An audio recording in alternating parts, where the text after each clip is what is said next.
I want to welcome Agile XRM to the podcast. I've known the people at Agile XRM for the past 12 years. I've seen how their business process management tool can add massive value to complex organizational processes in sectors such as finance and government. If you have complex processes or a need for dialogues on the Power Platform or Dynamics 365, take a look at how this BPM tool can add value. You can find them at agilexrm.com or check out the show notes for more details.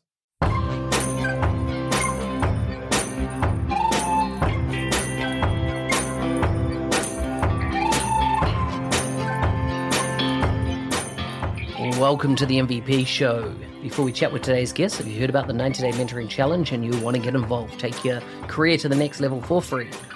Check out AKO or arcor.nz365guy.com and check it out. See if you're interested. Now let's get on with the show. Today's guest is from Melbourne, Australia. He is a Dynamics 365 and Power Platform consultant at Sohoff Pty, and I'll get him to tell you a bit about the backstory there. He leads and organizes community events under the Melbourne D365 and Power Platform user groups, as well as the Pakistan user group. So, covering a broad region there. He's a husband, a father, a traveler, and also likes to skate and listen to music, instrumental, Rubab. I don't know what this is, so we'll find out. He's a migrant into Australia from Pakistan 12 years ago. You can follow him on Twitter at Yawer Iqbal or his blog, yaweriqbal.com. Welcome to the show, Yawer. Thank you so much, Mark. Really appreciate and excited. Thank you so much. It's a pleasure for me. So tell us a bit about the company name, first of all. What does that mean? Mark, that is sohoff.com. Basically, sohoff.com is my domain, but Sohoff Pty Limited.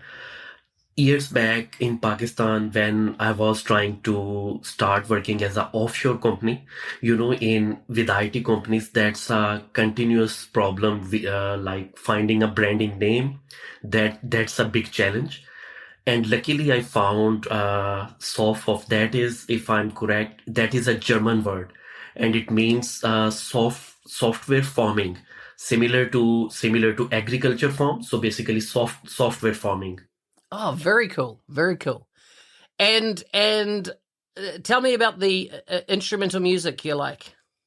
Yeah, and I'm really surprised how you get to know about Rubab. I think I research. Yeah, that's great. Rubab is a musical instrument, and its origin is somewhere in Pakistan or Afghanistan. But that's really nice. Its tune. It is similar to, if I can show the closest, would be maybe a violin. But it's made of wood and goat skin. And it's really nice. I will send you some track just to see. Nice. Yeah, do that. And we might even, if there's a hyperlink, we can put that in the show notes so folks can check it out as well. Tell us a bit about family, food, and fun. What do they mean to you? How do you kind of, make sure you balance working and, enjoying life, Melbourne is known as a great foodie city. And of course, you've got your lovely family with you as well. So tell us a bit about those things. Thanks, Mark. Family for me, I'm living with my wife and 3 kids. And by chance, all 3, they are boys. And I can tell you usually people consider boys, having boys is something very good. But I can tell you that's really, they are naughty, and all the time it's hard to, so.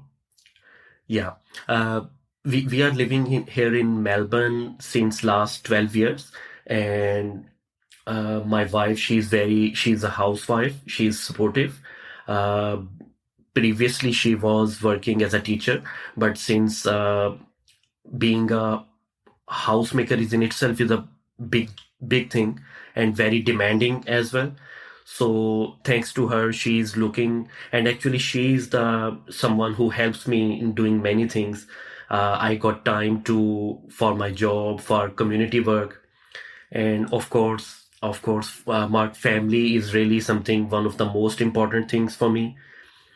And you are right about food in Melbourne. We have a good variety, and we usually go for sometime for Chinese and someone for Turkish. These are so far we are found. Yeah, Turkish is definitely one of my favorites when it comes to food. In fact, I just had baklava last night Wow. for dinner. So yeah, it's definitely something I enjoy. Tell me a bit about how you not only got into IT, but how you migrated to Australia. Tell me a bit about that journey for you. Mark, being in living previously, I was living in Pakistan, and there I started my career as a .NET developer. And soon after starting my career, I think after 4 or 5 years, I started working as a offshore developer for a US based client. And so from the beginning, I got a chance to work for offshore companies and for companies mostly in West. And being there for me, like opportunities were a little limited, and the reason was unfortunately I don't have a very remarkable branding degree which can which can sell me. So I mean that was the main problem, and I was looking somewhere some to join a society or go somewhere where being my passionate, being my skilled, those things can be recognized. So luckily, I got a chance to come to Australia as a skilled migrant, and that's how I moved here. So, you had a lot of countries to choose from. Well, I see a lot of skilled migrants consider, for example, the US is their first choice, and then maybe Europe and Australia's kind of bottom of the list. But I've seen a lot of people migrate into Australia. Why is Australia such an awesome place to migrate to? Mark, that is really a great country. People, atmosphere, nature-wise, many things to visit. So these were overall things which were basically factor for me. But but to tell you truth, my first priority was I was looking to move to Canada, and I just applied for skill migration. And while my application was being processed, I came to know Department of Immigration Canada, they changed their policies, and for the scheme where I was applying, so they decided to stop further immigration. And just that time, I thought, okay, let's see. Since if I was thinking that might be just a temporary thing, so I thought let's go to somewhere else and apply and see and spend some time there. But that is how I'm here now. I'm citizen living here since last 12 years. So we call it home. We love living here. That is a beautiful country and beautiful people here. Well, so good, so good. Tell me some of the highlights of living in Australia. Of course, beach life. For me, beach life being a multicultural country and people are welcoming in terms of I have been living here in Melbourne and spent some time in Sydney. So these are quite multicultural cities and people understand. So these, I mean, have being tolerant to each other. These are really a few valuable things. And I mean, these things help society grow and understanding people. Particularly, I mean, uh, uh, my next door neighbor may be someone from a different country, and that's how I mean we can interact. We can know about different people, different languages, different cultures, and as a human, we can understand and learn to live together peacefully. So I value these things. I like it. Tell me your journey into Microsoft business applications. That is really interesting thing to tell and share, Mark. Uh, as I said, I was initially a .NET developer, but since in development, a lot of things were happening, and I was a little fed up. I mean, I was still looking to keep doing development, but new developments would keep coming. And since I was a contractor, And problem with contractor was with every project, there are a lot of new things to learn and catch up. Maybe next project may be asking for a totally different set of technologies. So I started looking in my career how I can replan or rearrange things. So there were two things. In my previous experience, I had been working in call centers and marketing organizations and sales departments. So I thought now I have two things. On one side, I have worked in organizations which are doing things like sales or sales support, these sort of things. And on other hand, I have IT experience. So I thought, that was an area that would be really excellent for me. And that was just a sort of matter of joining dots. And you will be, and I mean, I'm not sure if I have told you before, but you was one of those people who really inspired me and helped me in adopting this career. Um, and Mark, that time I just started looking how I can join, how I can become a Dynamics 365. That time we used to call it Dynamics, a Dynamics professional. And by chance, I found one of your blog posts that was telling someone new they should do some certifications, and I think that was referring.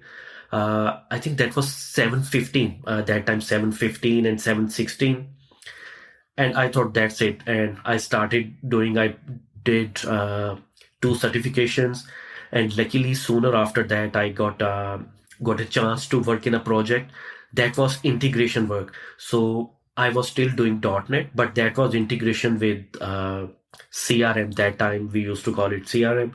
So that was a start, and after that I have never turned and looked back, and I'm happy and keep going still.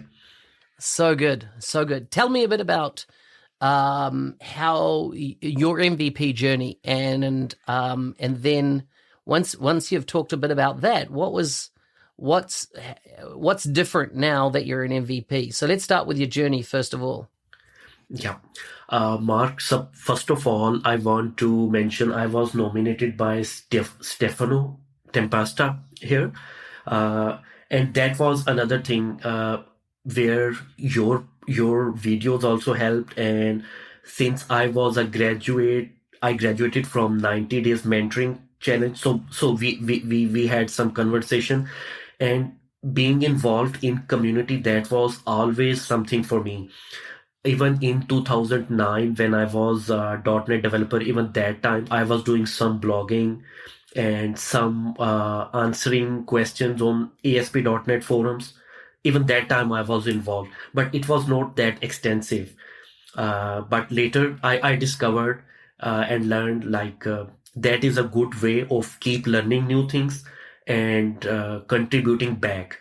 I mean, if I turn back and see in my life, there are many people who have contributed in my life without any interest. I mean, that was just their goodness, like they were contributing to other people's life.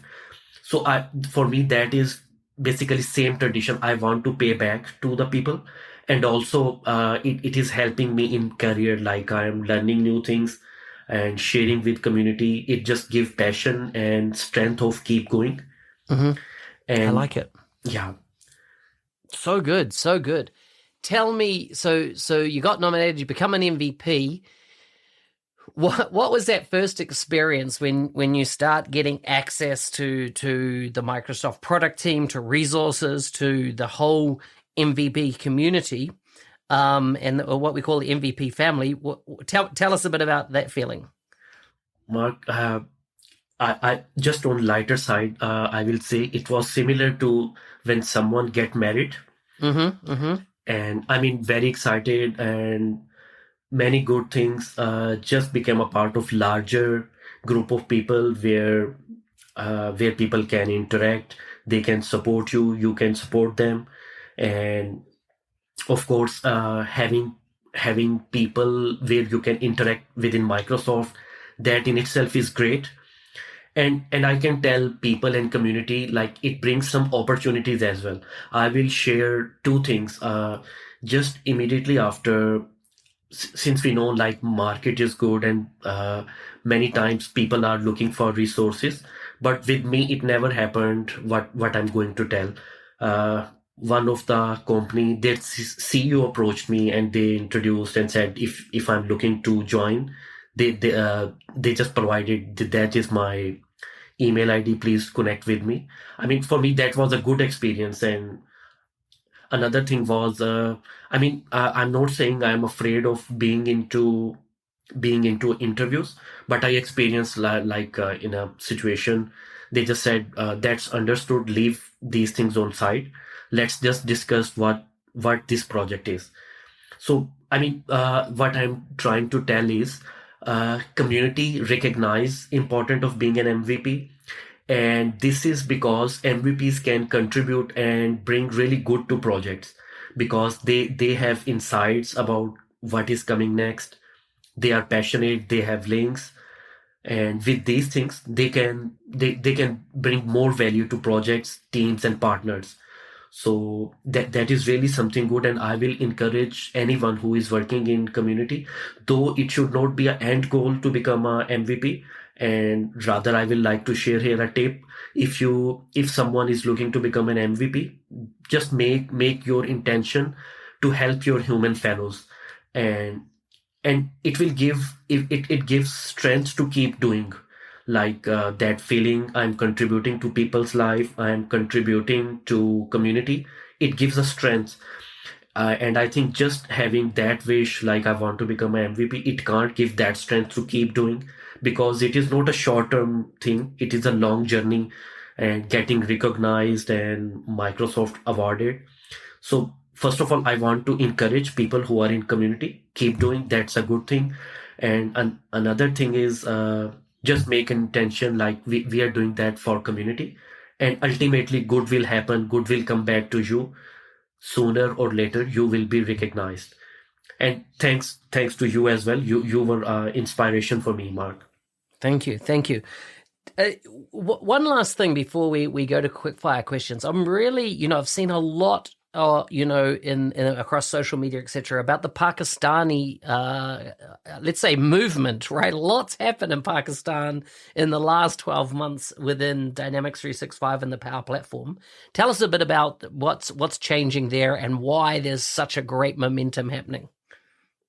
Mark, there can be another thing. Maybe there might be involvement of government in some Power Platform based projects, but I don't have clarity about it.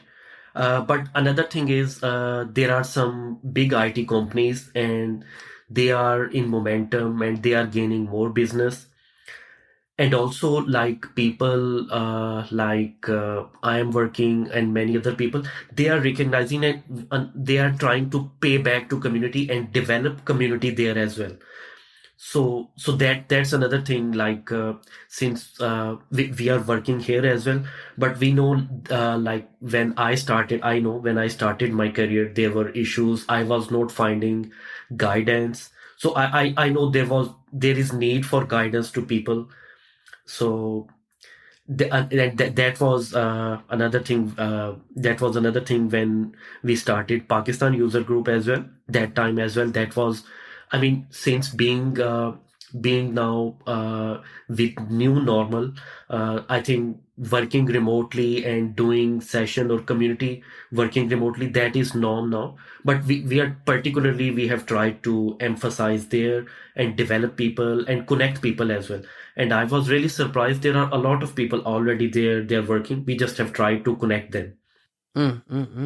This is so good. It's so exciting to see, what you're doing and how much you've grown over the last, 4 or 5 years that I've known you. I'm excited to see, what you're going to do next as an MVP. I always like to wrap up with some quick fire questions, of course. What type of question do you not want me to ask you? I'm not going to tell, Mark. I'm afraid you will ask the same question. Okay, here's your first one. Have you played Monopoly? I have played, yes. Okay, so what's your favorite piece? As in, if you can choose a token to play on Monopoly board, which is your favorite token? I'm sorry, Mark, I can't remember now that. There's like a hat, there's a car, those are the ones. I think there were 4 or 5. I usually take car or I'm sorry, I still not remember a few other, but Nice. Okay, next one. What's if you could only have 5 apps on your mobile phone, only 5, what apps would you have would you must have on your phone if you could only choose 5? Mark, one of them will be probably maybe WhatsApp because it is a big way of staying connected. Mm-hmm. Instead of app, it has become now a sort of social media. Uh, Next would be probably LinkedIn, and one app I would like to have for scanning images to text, that sort of app. I have found that is really useful. Um, and a couple of more, maybe probably LinkedIn for remaining connected professionally, and of course Outlook. Yes. Yeah. Good choices. Last question for you. What's what's one country that you have visited that you'd like to go back and visit again? By chance, I'm still looking to visit many countries, but I have been to Morocco once and went there to attend a conference, and I still wish to go back there once at least. Wow, I've never been to Morocco, and it's definitely on my list of places to go to. Yeah, great. Yeah, Casablanca. Yeah, amazing.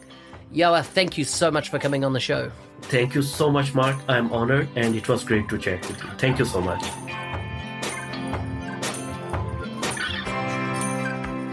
Hey, thanks for listening. I'm your host, Business Application MVP Mark Smith, otherwise known as the NZ365 guy. If you enjoy the show and you're a regular listener, feel free to head over to buymeacoffee.com/NZ365 guy and leave me a message. That would be great. Thanks again. Stay safe out there and see you next time.